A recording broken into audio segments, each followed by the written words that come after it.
안녕하세요. 형편없는 시댁을 만나 결국 이혼을 하게 된 30대 이혼녀입니다. 누구에겐 시답지 않은 이유가 될 수 있는 사사로운 서름 때문에 이혼을 하게 된 사연을 들려주고자 왔습니다.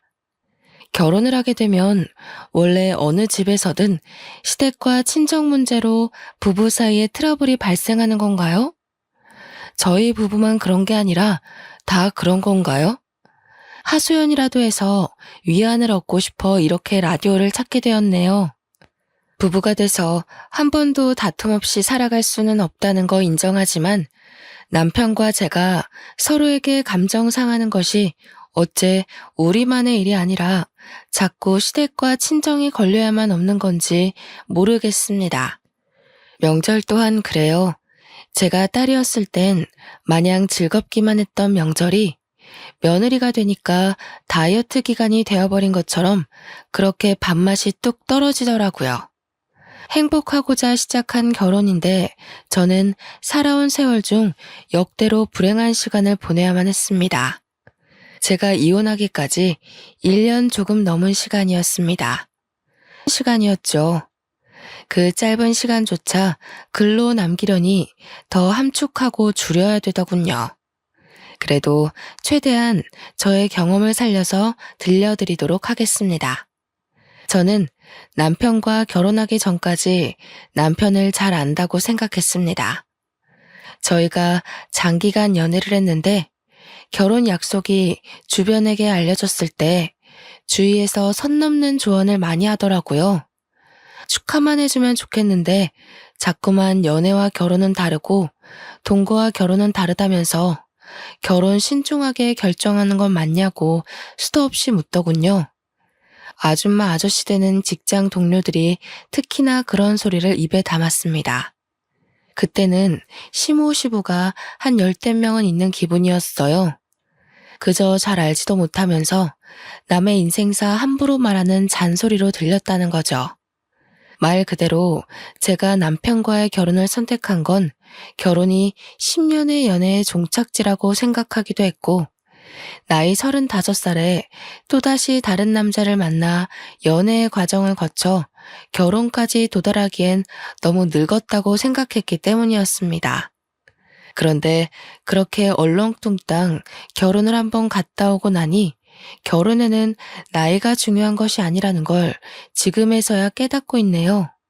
남편과는 제 첫 직장에서 만나 이어져 온 인연입니다. 남편은 첫인상부터가 순둥순둥한 스타일에 약간 자기 취미에만 푹 빠져 사는 괴짜 느낌이 강한 남자였어요. 그래서 주위에 친구가 별로 없었고 남편과 어울려주는 사람도 굳이 업무 얘기 아니면 다가가질 않더군요. 저는 그런 점이 오히려 마음에 들었습니다. 제가 대학 때 바람둥이 남자친구를 만나는 바람에 그 뒤로 여자인 친구가 없는 사람들만 만나기로 다짐했었거든요. 하필 그 시기에 제 눈에 들어온 사람이 바로 남편이었던 거죠. 다른 동료들은 남편이 사회성이 부족해서 사람들과 어울리기 힘든 성격이라고 했지만 저는 그렇게 보지 않았습니다. 제가 말을 하는 걸 좋아하기 때문에 주로 남편에게 제가 먼저 말을 걸면 남편이 대답을 잘해줬어요. 저는 그런 심심찮은 대화 사이에서 남편의 은근한 개그 포인트를 느꼈는데 그래서 완전한 호감으로 마음을 열었던 것 같습니다. 제가 먼저 대시를 해서 이어진 만남이었고 연애 기간 내내 제 기대와 같이 남편은 주위에 여자 없이 저랑만 어울리는 남자친구가 되어주었어요.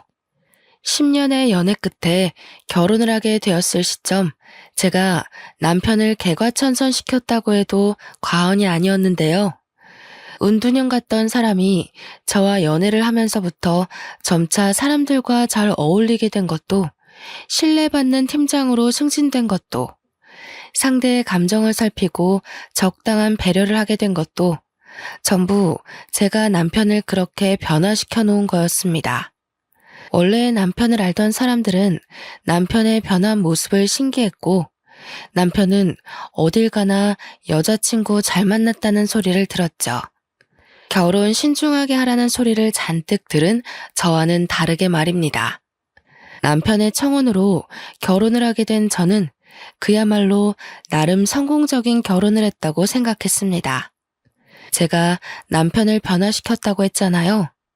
그것에 대한 자만이 너무 컸던 탓에 저는 남편에 대해 모르는 것이 없다고 생각했고, 남편을 충분히 제 손맛대로 주무르며 현명하게 잘 살아갈 수 있다고 봤었죠. 그때만 해도 제게 남편이란 존재는 결혼을 해도 괜찮은 수준이 아니라 이 남자 아니면 더 이상 내 결혼은 없다라고 생각했을 정도였습니다.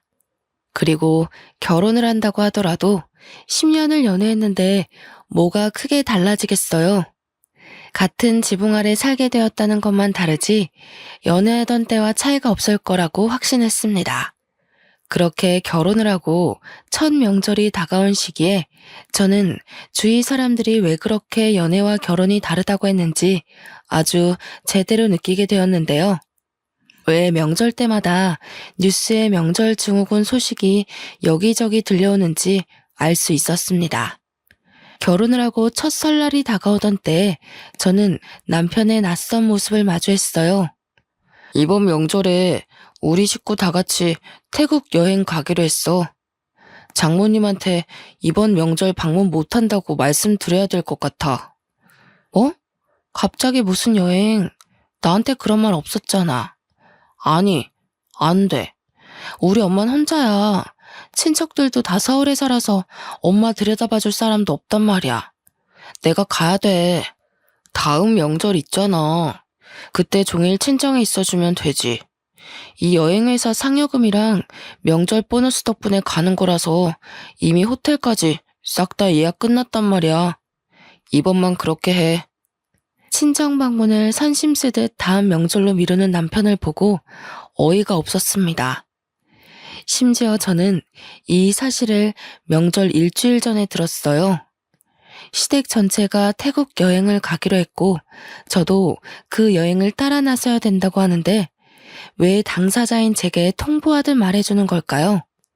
제 동의는 구하지도 않고 멋대로 결정한 남편에게 기분이 상한 것도 상한 거지만 배우자에 대한 예의가 없다고 생각했습니다. 그래도 어쩌겠어요. 이미 일은 벌어졌고 결혼을 한 이상 첫 명절만큼은 며느리로서 시댁과 함께 보내는 게 맞다고 생각했으니 따라갈 수밖에요. 엄마한테 전화해서 미안하다고 여행 마치고 돌아오는 대로 방문하겠다고 하니까 엄마는 흔쾌히 상관없다고 하면서 이번에 이모네가 내려오기로 했다고 걱정 말라네요. 오히려 해외 나가는 제 걱정을 더하면서 조심해서 다녀오라고 했습니다. 저희 엄마가 괜찮을 리 없다는 걸 저는 알아요. 친척들이 매번 와줬던 것도 아니고 그때마다 외동인 저와 엄마 둘이서 명절 음식을 간단히 했고 아빠 차례 지낸 뒤에 소소하게 명절을 즐기면서 살았거든요. 제가 명절에 당연히 갈 거라고 떵떵거려 놓은 탓에 엄마는 아마 친척들에게 전화가 와도 여느 때처럼 저와 같이 명절을 보낼 거라고 말했을 겁니다. 저 포함 사위까지 같이요. 그런데 제가 아예 못 가게 되었잖아요. 진짜 속상하더라고요. 친구들은 제가 명절 음식 준비 안 하고 시댁에 시달리는 것 없이 놀러가서 좋겠다고 부러워했지만 여행도 여행 나름이지 않습니까? 시댁 식구들이라고 하지만 어떻게 보면 저만 동떨어진 구성원이잖아요. 시댁 식구랑도 저는 아직 못 친해졌는데 시댁들만 아는 친척들까지 다들 신이 나서 즐기는 여행이었습니다. 차라리 집에서 음식을 하는 게 나을지도 모른다는 생각했을 정도로 저는 여행 내내 피곤하기만 했어요. 같이 가는 대상들이 누군지에 따라 여행도 추억이 될 수가 있고 경험이 될 수도 있더라고요. 제게 시댁들과의 첫 여행은 앞으로 살아가는데 큰 미천이 될 경험이 된 듯 싶네요. 다른 애 있는 가정들이라 저랑 남편만 신혼이었거든요. 그 때문에 모두가 자유롭게 놀고 즐기는 걸 저희 부부는 시부모 모시는 효도 여행을 해야만 했습니다. 시모는 또 땀이 얼마나 많은지 태국에서 삼켜 죽겠다고 엄청 징징거리더라고요. 남편은 시부 데리고 남자끼리 오붓하게 부자 여행 즐기고 싶다고 하는데 그럼 시무는 빼도 박도 못하게 제가 모셔야 되는 거잖아요. 여행은 고작 3박 4일이었는데 그 3박 4일 동안 시무의 투덜거림에 시달렸더니 한 달은 죽치고 고생하다 온 기분이더군요. 예, 새아가. 이 집에 직원 좀 콜해서 샴푸 새 걸로 바꿔놓으라고 좀 해. 태국이 위생 안 좋기로 말이 많더라고. 이 샴푸나 바디워시에 무슨 짓을 했을 줄 알고 쓰겠니? 어머님, 원래 여행은 그런 거예요. 제가 보기엔 깔끔하고 멀쩡한데 왜 그러세요? 그렇게 위생이 걱정되시면 다른 나라로 여행 오면 안 되지 않을까요? 너 지금 나한테 가르치는 거니? 하여간 요즘 것들은 말대답이 많아서야. 됐다. 그냥 내가 가져온 핀으로 씻던가 해야지. 시모는 저와 같이 다니는 내내 모든 것에 불평하고 불만만 얘기하는 사람이었습니다. 친구가 그렇게 툴툴거려도 한 대 쥐어받고 싶지 않습니까? 그런데 시모가 그러니 어쩌지도 못하고 그저 참아야만 했거든요. 이게 무슨 여행이에요?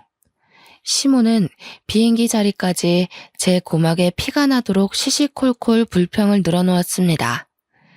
집으로 귀가한 그날 저는 남편 앞에서 표정을 썩히며 다신 시댁이랑 여행 못 가겠다고 이제 명절 때 여행 약속 잡지 말라고 엄포를 놓았습니다. 그리고 다음날 친정에 가서 하룻밤 자고 오자고 했어요. 어차피 일주일 연차냈잖아.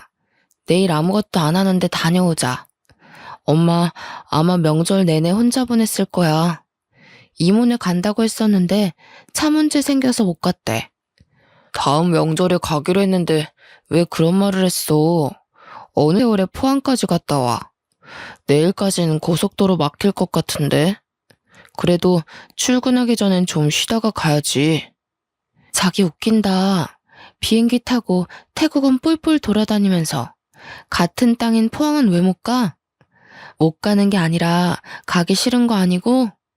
솔직히 피곤해서 그래. 노는 것도 좋은데 우리도 나이가 있잖아. 사람이 다시 힘내서 일하려면 휴식도 필요하지 않겠어? 또 상여금 받으면 그땐 장모님 모시고 갔다 오면 되니까. 제 말을 듣는 둥 마는 둥 하면서 피곤하다고 사우나 다녀오겠다는 남편은 끝까지 친정 가겠다는 말에 확신을 안 주고 나가버렸습니다. 더럽고 치사해서 더 말하기 싫을 만큼 서운함을 느꼈어요. 한국으로 귀국하기 전 친정엄마한테 다음날 간다고 미리 말도 해놨었거든요. 엄마를 2번 실망시킬 수도 없고 실망 주고 싶지 않았던 저는 결국 저 혼자라도 가야겠다고 생각을 했습니다. 다음날 아침부터 친정 가려고 짐을 싸고 있는데 남편이 저더러 어디 가냐고 묻는 겁니다. 처음으로 남편의 목소리가 듣기 싫더라고요. 미운 점이 보이니까 발소리 내는 것마저 싫어서 남편을 쳐다보지도 않고 대답했어요. 친정 간다고 하니까 남편이 한숨을 푹 내쉬면서 저보고 왜 이렇게 고집 부리냐고 하는 거 있죠. 자기 혼자 내려가면 장모님이 날 뭐라고 생각하겠어. 우리 어제 이미 이 얘기는 마무리한 거 아니었어? 뭘 뭐라고 생각해. 시댁은 태국 여행 보내주고 처가에는 문자 한 통 덜렁 남기는 인정머리 없는 사위라고 생각하겠지. 우리가 언제 얘기를 끝냈어? 일방적으로 자기 말만 하고 나가버린 사람이. 뭐 하자는 거야 지금? 우리 식구만 여행 갔다고 시위하는 거야? 장모님 입장에선 오히려 딸이 명절 음식 때문에 고생 안 해서 고마워하실 텐데. 남들은 제발 시댁이 여행 좀 갔으면 좋겠다고 하는데 여보는 뭐가 그렇게 불만이야? 그래서 내가 여행 내내 즐거웠어? 어머님이랑 한방 쓰면서 3박 4일 동안 내가 뭘 했는 줄 알아? 어머님 뒤치다꺼리만 했어. 남의 엄마 뒤치다꺼리 하는 게 어디 보통 일인 줄 알아? 다들 어머님 맞기 싫으니까 나한테 떠민 거면서 오히려 나한테 대접을 해줘야 되는 거 아니야? 어? 뒤치다꺼리? 너 지금 말 다 했냐? 엄마가 평소 잔말이 많아서 그렇지. 그렇다고 그걸 며느리 입장에서 욕을 해? 그것도 내 앞에서? 왜? 너희 엄마 함부로 얘기하니까 화나니? 네 엄마 중요한 건 알면 내 엄마가 중요한 건 왜 몰라? 네가 사위라면 적어도 우리 엄마한테 성의는 보여줬어야 되는 거 아니야? 결혼하고 첫 명절이야. 나만 시댁에 잘 보여야 돼? 당신이야말로 얼마나 우리 집을 얕봤으면 감히 내 앞에서 처가를 무시해? 서운한 마음에 말이 억세게 나갔는데 남편이 그것에 화가 났는지 제가 짐 싸고 있는 가방을 발로 뻥 차버리더군요. 그러면서 친정 가주면 될 거 아니냐고 언성을 높이면서 옷만 갈아입고 나오라고 하는 겁니다. 저랑 남편은 대화 한마디도 안 하고 몇 시간을 달려 친정으로 갔습니다. 엄마는 내내 피곤할 텐데 안 와도 된다고 했지만 저희가 막상 도착하니 너무 기쁜 표정으로 반겨주더라고요. 그래도 남편은 엄마 앞이라고 나름 사위 노릇은 했습니다.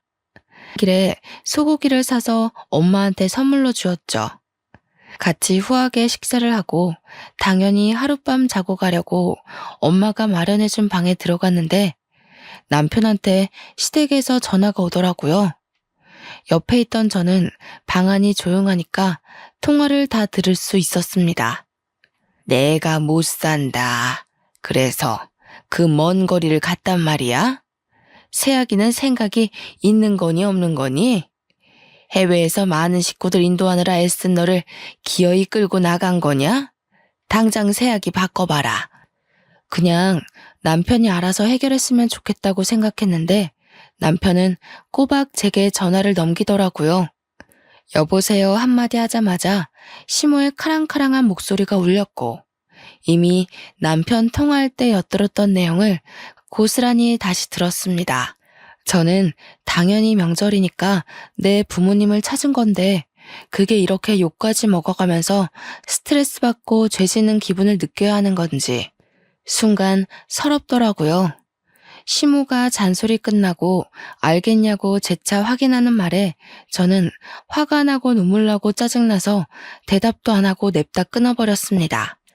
그렇게 집으로 돌아갔는데 남편이 시댁에서 저를 불렀다고 저녁에 같이 시댁에 가자는 거 아니겠어요? 싫다고 했더니 남편이 자기 부모님이 마음 상했다는 걸 구구절절 설명하는데 속이 꽉 막히는 것 같고 더는 듣기 싫었습니다. 그래서 남편 말도 무시하고 시댁을 나몰라라 했더니 한동안 잠잠하다가 어느 날 퇴근하고 귀가했는데 시모가 신혼집에 떡하니 앉아 기다리고 있지 뭡니까. 저를 보는 눈빛이 곱지 않길래 그 눈만 봐도 피곤하고 숨이 막히더군요. 다른 집 며느리들은 음식하기 싫어서 일부러라도 시댁 여행 보내주고 그러는데 넌 뭐가 불만이라서 우리 아들을 구워 삶았니? 내 말 듣기 싫다고 전화기까지 팩 끊어버리고 물어보시니까 솔직하게 말씀드릴게요. 어머님도 아버님한테 시집 가신 거잖아요. 아버님이 어머님 친정은 찾지도 않고 시댁만 챙기면 서운하지 않겠어요? 아버님은 사위 노릇 안 하면서 어머님한테 며느리 노릇 강요한 적 정말 없었어요? 어머님도 시댁살이 겪어봐서 알 거 아니에요? 솔직히 다 여자들 기싸움 때문에 생긴 문화잖아요. 제 말에 시모는 잠깐 흠칫하는 것 같았습니다. 하긴 시부 성격이 꽤 가부장적이던데 차별을 안 당했을 리 없었을 겁니다. 그럼에도 금세 표정 관리하던 시모는 저한테 떳떳하게 주장하더군요. 남편이란 건 당연히 모셔야 되는 존재다. 나 때는 그게 당연했던 때였어. 그러니 내가 시댁 사람들한테 한 소리 듣는 것도 당연하다고 생각했어. 너처럼 불만 품고 대드는 짓은 안 했단 말이다. 내가 친히 걸음해서 경고했으니 앞으로 어찌하나 단단히 지켜볼 거야. 시모는 제게 또 다른 말대답을 들을까봐 자기 할 말만 줄줄줄 말을 하고 불이 나게 신혼집을 떠났습니다. 피곤한 상대 앞에서 자기 할 말만 하고 도망가 버리는 건 남편 하는 짓과 똑같더라고요. 제 결혼이 불행의 길을 걸을 수밖에 없다는 건 이때부터 눈치를 챘어야 했던 겁니다. 남편과 다툼을 해본 건 당시 명절이 처음이었는데요. 그전에는 웬만하면 저와 서로 맞춰주면서 지내온 사람이었는데 명절을 한번 겪고 나니 그 이후부터는 약간 자기 잘난 맛에 사는 인간으로 변해가는 거 아니겠어요? 같이 맞벌이하는 입장에서 집안일도 같이 했었는데 점 집안일에는 손을 뗐고 월급 좀 올랐다고 여기저기 사람들한테 술 사는 자리까지 많아지더라고요. 원래는 사람들과도 잘 못 어울리는 괴짜라고 했지 않습니까? 그 운둔한 성격을 바꿔줬더니 저한테 부메랑이 되어 꽂힐 줄은 몰랐어요. 사람들이랑 제 뒷담이라도 하는 건지 사람들과 어울리고 집에 오면 남편이 술 주사로 꼭 제게 한 소리를 하더라고요. 홍보팀에서 당신 보고 고집 좀 줄이래. 그런 마인드로는 기발한 아이디어 못 나온다고. 후배들 좀 그만 잡아. 후배들이 당신 얼마나 무서워하는지 모르지?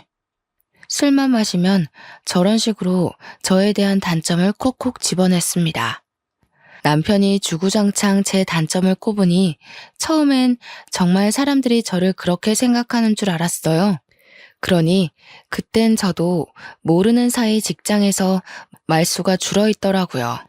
그런데 알고 보니 남편이 먼저 언급하면 동료들이 후배다 보니까 그냥 남편한테 맞춰서 끄덕끄덕 해주는 거지 뭡니까? 그 사실을 어떻게 알았냐면 한날 친구 남편이 하는 대창집에 남편이 왔다고 연락이 왔더라고요. 그땐 남편이 회식 있다고 말도 안 해줬던 때라서 저도 포기하고 그러려니 있었는데 친구 남편 말로는 남편이 제 흉을 엄청 본다고 하면서 제가 알아야 될 것 같아 연락을 했대요.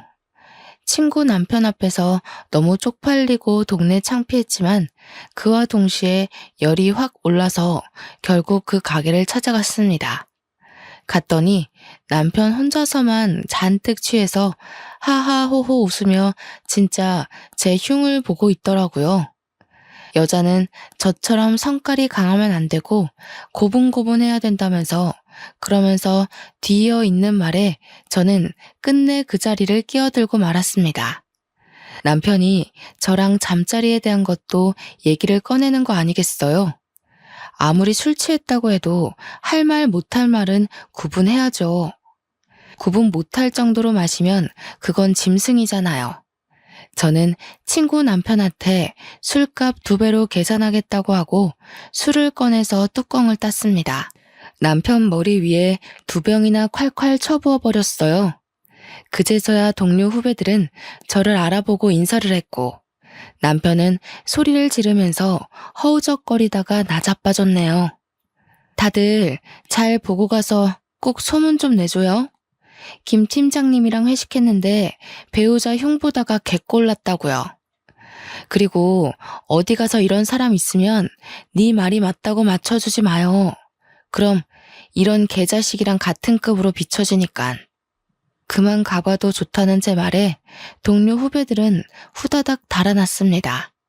겨우 중심 잡고 일어난 남편은 저를 알아보더니 무작정 삿대질을 하더군요. 그걸 제가 다시 싸대기 날려 넘어뜨렸어요. 이런 식으로 다른 사람 앞에서 개망신 당할 거면 내 얘기 좀 하지 말아줄래? 당신 와이프라는 거 숨기고 싶거든. 고작 이런 모습 보여주려고 나한테 청혼했니? 참, 10년 연애 기간이 후회스럽다. 그날 남편은 필름이 끊겨서 잘 기억도 못했습니다. 저더러 혹시 회식 장소에 온 적 있냐길래 제가 그냥 나 몰라라 하면서 내뺐더니 그걸 그대로 믿더라고요. 그러면서 왜 직장에서 자기를 보는 시선이 이상한지 모르겠다고 예전에 왕따였을 때랑 같은 기분이 든다더군요. 남편 말로는 자기가 사회성 부족할 때 사람들이 자신을 멀리했던 당시가 떠오른다면서 기분이 나쁘다고 했어요. 남편도 자기가 왕따 당했을 때 나름 트라우마였나 봅니다. 남편 말대로 직장에선 남편 안 보는 데서 다들 남편 뒷담을 까고 난리가 났더라고요. 동료들이 저만 보면 결혼 실수했다고 동정표를 많이 던졌어요. 남편을 그 꼴로 만든 게 저라고 하더라도 그런 상황들이 그리 막 유쾌하진 않은 거 있죠. 10년이 후회스럽다가도 한편으론 같이 나눈 정이 있어서인지 속상하기도 했습니다. 그래도 내 남편인데 내 선에서만 해결할 걸 그랬나 싶었어요. 하지만 그마저도 의미 없는 잡이었을 뿐이었습니다. 결국 제 손으로 다시 남편을 끌어내리는 일이 터지고 말았는데요. 몇 달 전에 있었던 두 번째 명절 말입니다. 그 시기에 저는 남편과 완전 끝내기로 마음먹었어요. 설날에 시댁의 해외여행으로 제게 실망을 안겨줬던 남편은 제 경고도 잊고서 추석마저도 시댁 주도하에 제주도 여행을 예약해버린 겁니다. 그렇다는 말은 또 친정에 안 갈 거라는 뜻 아니겠습니까? 내가 이런 식으로 하지 말라고 했잖아. 내 말 무시해? 우리 엄마 무시하는 거야? 나 이번엔 절대 안 가. 당신이 저지른 일이니까 나한테 뭐든 기대하지 마. 엄마 아빠가 명절에 여행 가는 게 좋다고 하는데 어떡해. 자식된 도리로서 부모님한테 효도 좀 할 수 있는 거잖아. 자기야말로 왜 그렇게 내 마음을 몰라? 그러니까 당신 효도를 내가 왜 같이 해야 되냐고. 내 의사는 묻지도 않고 당신은 시댁 식구들 앞에서 의견이라는 게 없어? 적어도 나랑 의논해보겠다고 얘기했어야 되는 거 아니야? 어떻게 똑같은 실수를 두 번이나 할 수가 있어. 네가 이렇게 만들었잖아. 내가 당신 하라는 대로 살다 보니까 가족 말도 어련히 들어야 된다고 생각하게 된 거지. 왜 이제 와서 나더러 남의 말 듣지를 말래? 내가 줏대 없이 흔들리고 마음대로 결정하라고 알려줬어? 그랬으면 당신 지금 팀장 자리도 못 올라갔겠지. 아, 됐어. 말하기도 피곤해. 당신이 당신 부모님한테 효도하는 거 내버려 둘 테니까 당신도 내가 내 부모님 챙기는 거 신경 꺼. 야, 그럼 우리 엄마는 누가 모셔? 다른 집 여자들은 다 애 있단 말이야. 엄마는 벌써 너랑 간다고 생각하고 있는데. 네가 모셔. 네가 자식이잖아. 나도 내 엄마 있어. 내가 왜 네 엄마 모시느라 우리 엄마를 혼자 내버려둬야 되는데? 그리고 저는 그날 새벽 남편이 자고 있는 몰래 짐을 챙겨 친정으로 갔습니다. 혼자 갔는데 엄마가 안 자고 기다리고 있더라고요. 내려가는 길에 이미 사정을 얘기해놨기에 저는 도착해서 엄마한테 혼자 와서 미안하다고 사과를 했어요. 엄마는 오히려 늦은 새벽에 온다고 고생했다며 따뜻한 이부자리를 마련해 줬습니다. 오랜만에 엄마 옆에서 자는데 그제야 제가 어떤 사람인지 얼마나 사랑받고 귀하게 큰 딸인지 느껴지더라고요. 저한테 명절은 바로 이렇게 정겹고 따뜻한 날이었는데 어쩌다가 피 튀기는 장이 되었는지 모르겠습니다. 그날 아침 일찍 저는 엄마 여권을 챙겨서 엄마를 모시고 가장 가까운 시간에 일본행 티켓을 예매했습니다. 혹시라도 남편이 친정에 찾아올까봐 속전속결로 진행을 했죠. 엄마를 데리고 그대로 일본 여행을 갔는데 비행기에 있어 몰랐더니 착륙하고 휴대폰을 확인하자마자 남편한테 불티나게 전화가 와 있는 겁니다. 문자도 있었는데 그중에는 당장 안 돌아오면 이혼이라는 얘기도 있었습니다. 남편이 이혼이란 말을 감히 먼저 꺼내는 것도 제 입장에선 가짠더라고요. 이혼하자고 하면 제가 쫄아서 당장 튀어올 거라고 생각을 했나 보죠. 그럴 리가 있나요? 저는 아싸 잘됐다 싶어서 그 문자에만 동의 답변을 보낸 뒤 전화를 꺼버렸습니다. 그렇게 엄마랑 즐거운 일본 여행을 하는 동안 시댁 생각 안 하고 즐겁게 놀다가 돌아왔습니다. 바로 이런 게 여행이란 느낌을 잔뜩 받았고 제가 얼마나 스트레스를 받고 지냈는지 뼈저리게 느껴지더군요. 저는 일본 여행을 끝내고도 일부러 신혼집을 안 가고 친정에 있었어요. 회사에 연차를 몰아내서 출근도 안 했습니다.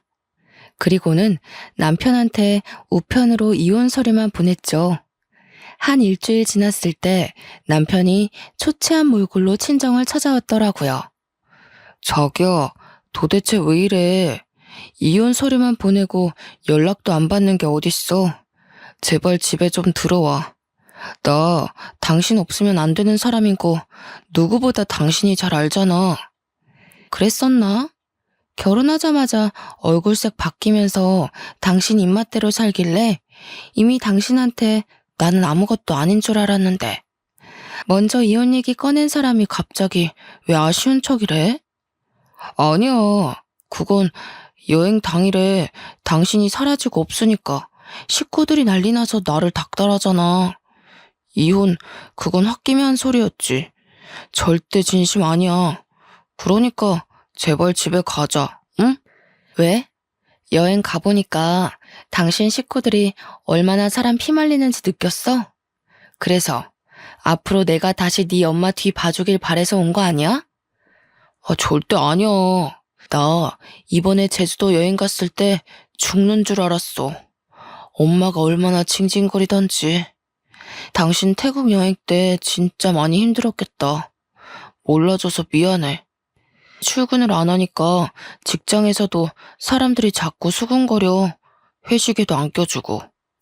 남편이 진심으로 반성을 했던 건지 친정엄마한테 줄 명절 선물까지 챙겨왔더라고요. 한우 세트랑 제주도 여행 상품권을 쥐고 있었습니다. 그러면서 제 앞에 넙죽 엎드려 제발 집에 돌아가자고 애원했어요. 자기를 데리고 살아줄 사람은 저밖에 없다면서 이혼만큼은 안 된다고 사정하더군요. 장모님, 제발 이 사람 좀 설득해주세요. 저 정말 이 사람 없이는 아무것도 못한단 말이에요. 저한테 이 사람이 얼마나 존경스러운 존재인지 장모님한테 말씀드렸잖아요. 기억나시죠? 기억나고 말고. 그런데 자네가 오죽 잘못했으면 우리 딸이 이렇게까지 나올까. 그래도 반성하는 마음이 갸륵하니 한 번쯤 용서해주는 것도 괜찮을 것 같은데 딸? 친정엄마는 남편이 시멘트 바닥에 무릎을 꿇고 있는 모습이 안쓰러웠나 봐요. 저한테 한 번만 눈 감아주자고 같이 설득하더라고요. 하지만 저는 남편이 반성하는 낌새를 보인다고 하더라도 이건 남편과 저만의 문제가 아니라고 생각했습니다. 남편의 생각이 이러한들 시댁의 입장과 다르다면 결국 쳇바퀴 돌듯 같은 짓을 반복하는 셈이잖아요. 저는 그 자리에서 남편한테 말했어요. 시모한테 전화해서 입장이 같다는 걸 증명하라고요. 그랬더니 남편이 아직 시모랑 얘기 안 해봤다고 하네요. 저는 오히려 잘 됐다고 봤죠. 남편이 시모랑 말 맞춰서 괜히 저를 꼬드겨서 다시 집안 식구로 들인다면 그건 그거대로 제가 또 한 번 상처를 받는 거잖아요. 그래서 제가 그 자리에서 시모한테 전화를 걸고 스피커폰으로 돌려 남편에게 줬습니다. 그런데 웃긴 게 뭔 줄 아세요? 시모가 제 전화를 기다렸다는 듯이 받았는데 받자마자 저한테 쌍욕을 하더라고요. 이런 썩을 년을 봤나. 내가 살다 너처럼 건방지고 제멋대로인 여자는 처음 봤다. 어떻게 명절에 시댁을 나 몰라라 하고 잠수를 탈 수가 있니? 우리 집안의 며느리가 되었으면 책임을 다하고 나를 모셨어야지. 감히 도망을 가? 내가 너 때문에 동네 창피해서 명절에 여행 다녀왔다는 소리도 못했어. 저는 이미 예상했던 시나리오였기에 그리 놀라지 않았는데 남편이 꽤 많이 당황했더라고요. 그런데 문제는 남편의 반응이 아니었다는 겁니다. 더 중요했던 사실은 그 자리에 우리 엄마도 같이 있었다는 거예요. 저를 하대하는 시모의 인성을 엄마가 똑똑히 들었지 뭡니까? 제가 욕먹는 며느리라는 걸 엄마한테 보여주고 싶었던 건 아니었는데 본의 아니게 상황이 그렇게 돼버려서 저 또한 뒤늦게 당혹스러웠습니다. 그뿐만이 아니었어요. 저는 거기서 자식을 둔 부모의 마음은 그 어떤 것에도 비할 수 없을 만큼 강하다는 것도 제대로 느끼게 되었는데요. 항상 저를 다독여주기만 하던 엄마의 눈빛이 싸늘하게 변하더니 마루에 서 있다가 맨발로 남편 앞까지 뛰어가 휴대폰을 뺏는 거 있죠. 이 욕심쟁이 할망구 같으니라고. 지금 뭐라고 그랬어요? 내가 정말 사부인같이 개차반 쓰레기인 여자는 또 처음이네요. 우리 딸이 뭘 잘못했다고 그런 몰상식한 욕짓거리를 내뱉어요? 사람 같지도 않던 그쪽 아들을 사람 구실하게 만들어줬으면 우리 딸한테 넙죽 엎드려 절을 해야죠. 뭐? 누구를 모셔요? 뭐야? 이봐요 사부인. 보니까 지금 며느리랑 같이 있나 본데 며느리가 감히 하늘 같은 시댁한테 어떤 짓을 하고 도망쳤는지 알아요? 명절을 내빼고 거기로 도피해 있는 거라고요. 뭘 좀 알고 따져요. 그 집 아들이 지금 우리 딸 앞에 무릎 꿇고 사정하고 있거든요. 불쌍해서 봐줄까 했더니 역시 안 되겠네요. 그쪽 같은 못난 부모 때문에 자식들이 대신해서 피눈물 흘리는 거예요. 지금 보니 우리 딸이 더러운 구정물에서 도망쳐 온 거구먼. 어머머, 하던지간이라지만 말 그렇게 함부로 하는 거 아닙니다. 당장 사과하세요. 내가 거기 어딘지 찾아가서 뒤집어 놓을 수가 있어요? 바라던 바네요. 내 딸은 내가 다시 데려갈 테니 그렇게 알아요. 그리고 같은 자식 둔 엄마 입장으로 한마디 하겠는데 요즘 세상에서 며느리를 그런 취급하면 당신 아들만 평생 늙어 죽을 때까지 혼자 살다 가는 겁니다. 이 늙구렁이 할망탱이야. 알아들었어? 다신 연락하지 마. 시모와 친정엄마의 말싸움을 보니까 저와 남편 사이의 다툼은 아무것도 아니더라고요. 그렇게 끊긴 전화는 두세 번 더 왔지만 그때마다 엄마가 전화를 받아서 대차게 욕을 해주고 끊기를 반복했습니다. 저는 어안이 벙벙하면서도 한편으론 굉장히 든든하더라고요. 아빠가 일찍 돌아가셔서 내가 엄마를 지켜줘야겠다고 늘 생각하고 살았는데 역시 자식은 부모 품에서 영원히 보호받는 존재인가 봐요. 저는 그날 엄마가 얼마나 강한 사람인지를 단단히 보았습니다. 그 자리에서 저만 놀란 것은 아니었는데요. 남편 또한 선하기만 하던 우리 엄마의 돌변을 처음 보곤 완전 사색이 되어버린 거 아니겠습니까? 남편은 친정엄마를 보고서 더 넙죽 엎드리며 잘못했다고 싹싹 빌기 시작했어요. 그러면서 시모는 자기가 처리한다면서 앞으로 시모랑 저랑 만나게 하는 일은 없게 할 거라고 밑도 끝도 없는 약속을 해댔죠. 하지만 엄마는 이미 제가 시댁에서 어떤 취급을 받는지 들어버린 마당에 남편을 곱게 보지 못했습니다. 자네가 잘할 놈이었다면 진작에 우리 딸이 그런 취급 안 받도록 만들었겠지. 내 딸을 존경한다고 했었나? 그렇게 안 봤는데 정말 앞뒤 다른 놈이었구먼. 나 더 이상 자네한테 볼 일 없다. 내 피 같은 딸 헐뜯기라고 보낸 시집이 아니야. 엄마가 남편한테 삿대질하면서 집에서 가니 네 잘난 엄마 아빠를 원망하라고 쫓아보냈습니다. 저도 우리 엄마의 화난 모습을 처음 봤는데 남편은 얼마나 당황했을까요? 그렇게 쫓겨난 남편과는 무난히 이혼 절차를 밟았습니다. 제가 짐 챙기러 간다고 어쩔 수 없이 신혼집을 다시 방문했어야 했는데 그 기회를 놓치지 않고 남편이 다시 저를 붙잡더라고요. 어처구니 없는 건 남편이 이혼 조정 기간을 염두에 계속 제 마음을 설득하고자 하면서도 와중에 시모를 부른 거 아니겠습니까? 여태 제가 남편을 만들다시피 고쳐놨다지만 이 정도로 남에게 의지하는 사람인 줄은 몰랐어요. 제가 없으니 시무한테 얼마나 기대고 있었던 건지 시무한테 저를 설득해달라고 불렀더라고요. 그래, 사부인 건강은 좀 어떠니? 잘 계시고? 언제 한번 모시고 우리 집에 들리거라. 일이 이렇게 되는 바람에 내가 초대를 한번 못했네. 일정 맞춰서 사부인 좋아하는 식사로 대접할 테니 모셔와. 사부인이랑 합의 잘 보고 너희 뜻대로 살도록 해줄게. 그러니 이혼은 취소하거라. 아직도 처지를 모르시네요. 아쉬운 사람이 찾아가야지 우리 엄마가 왜 헛걸음을 하겠어요. 우리 엄마는 이대로 저랑 저 인간 관계가 끝나길 바라고 있어요. 아직도 이혼하면 제가 손해라고 보시나 봐요? 남 걱정할 때가 아닐 텐데요.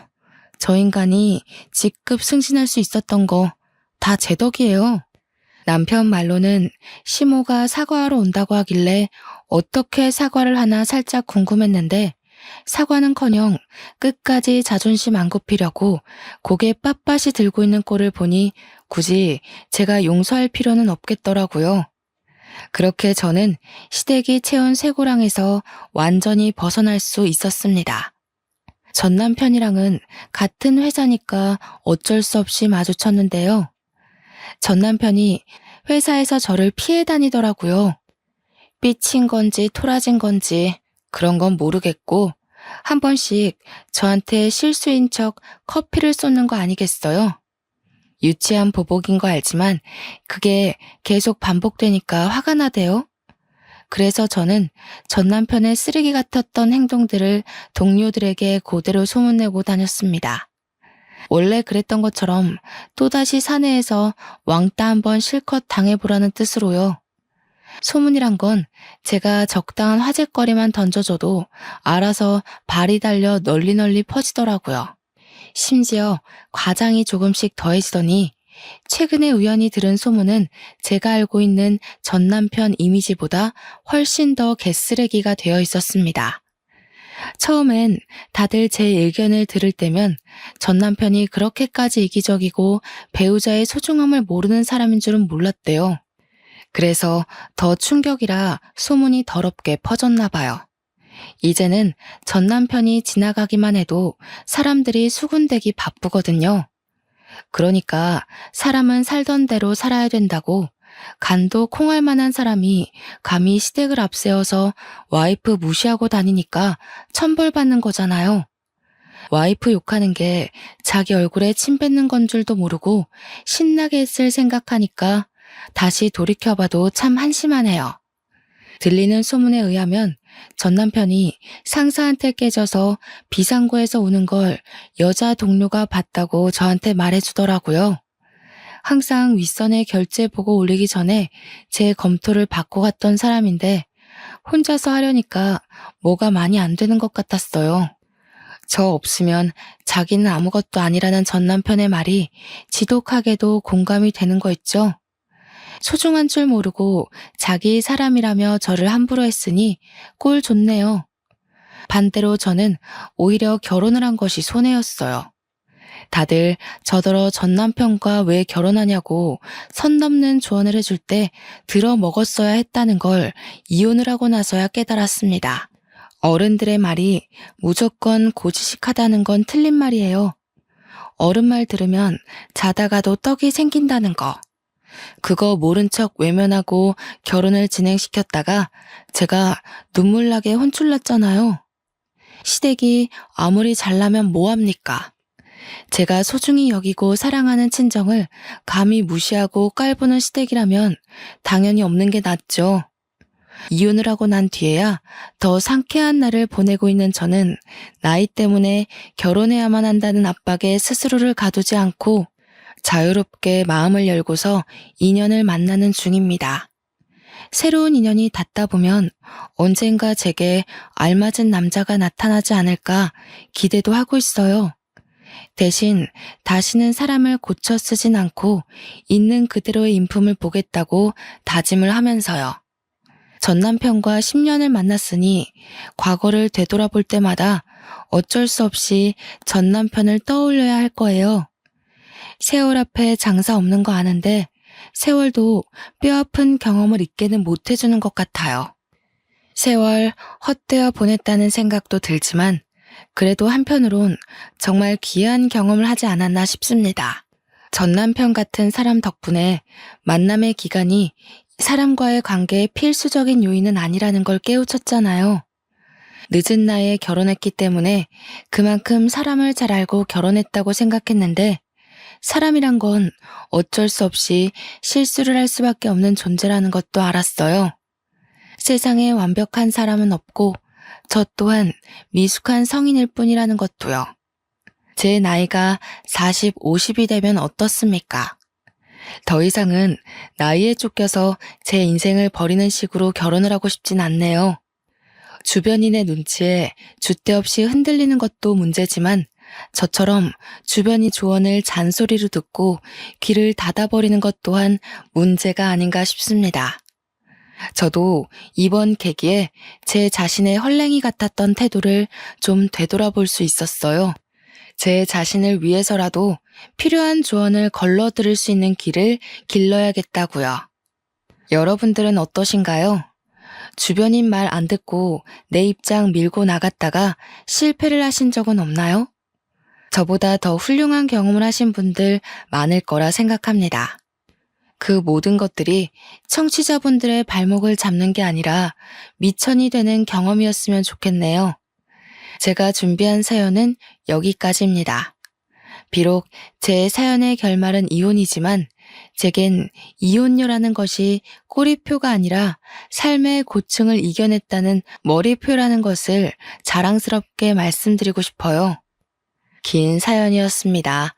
들어주셔서 너무 감사합니다.